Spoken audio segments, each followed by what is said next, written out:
অতিরিক্ত মুখ্য নির্বাচনী আধিকারিক দিব্যেন্দু দাস ভোট কর্মী ঐক্য মঞ্চের অভিযোগগুলি নিয়ে আলোচনা করেন এবং বিএলওদের নিরাপত্তার আশ্বাস দিয়েছেন বলে স্বপনবাবু জানিয়েছেন। পশ্চিমবঙ্গ যে উদ্দেশ্যে গড়ে উঠেছিল তা বজায় রাখতেই রাজ্যে এসআইআর হওয়া উচিত বলে কেন্দ্রীয় প্রতিমন্ত্রী সুকান্ত মজুমদার মন্তব্য করেছেন।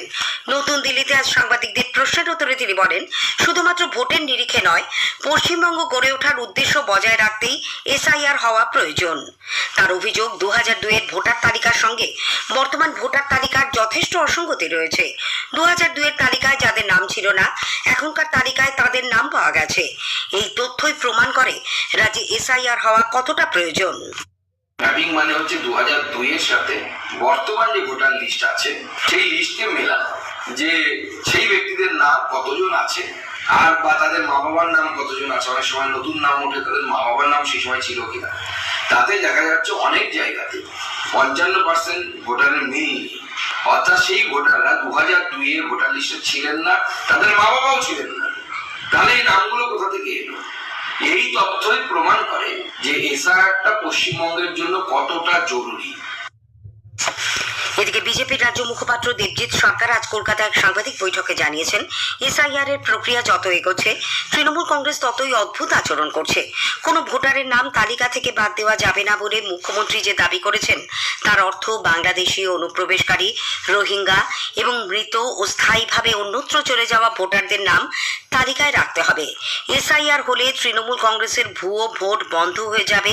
তাই এই ধরনের পরিস্থিতি তৈরি করে শাসক দল মানুষকে বিভ্রান্ত করার চেষ্টা করছে বলে দেবজিৎ বাবুর অভিযোগ। বালি পাচার কাণ্ডে এনফোর্সমেন্ট নির্দেশালয় ইডি আজ সকাল থেকে কলকাতা, আসানসোল সহ 7টি জায়গায় তল্লাশি চালায়। কলকাতা বেন্টিং স্ট্রিটে চার্টার্ড অ্যাকাউন্টেন্ট একরাজ কুমার আগরওয়ালের বাড়িতে কিছুক্ষণ আগে অভিযান শেষ হয়েছে। উদ্ধার হয়েছে প্রচুর নথিপত্র।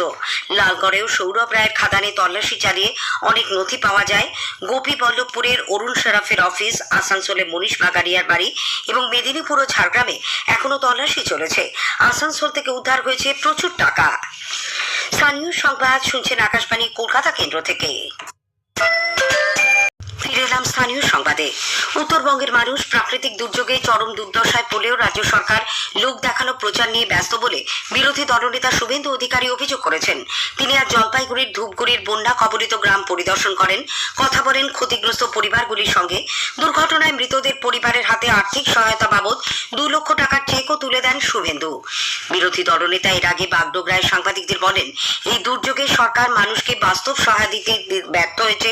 তারা শুধুমাত্র লোক দেখানো নাটক করছে। ভূমি ধসে বা মেঘ ভাঙা বৃষ্টিতে বাড়ি ঘর দুয়ার চলে গেছে, তাদের ওই জায়গায় আর পুনর্বাসন সম্ভব নয়। ওইখানে ওদের ঘর করা সম্ভব নয়।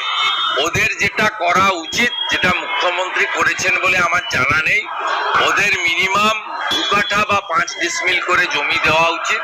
আর সাথে সাথে এই ঘর বানানোর জন্য এই 1,20,000 টাকা স্কিমে হয় না।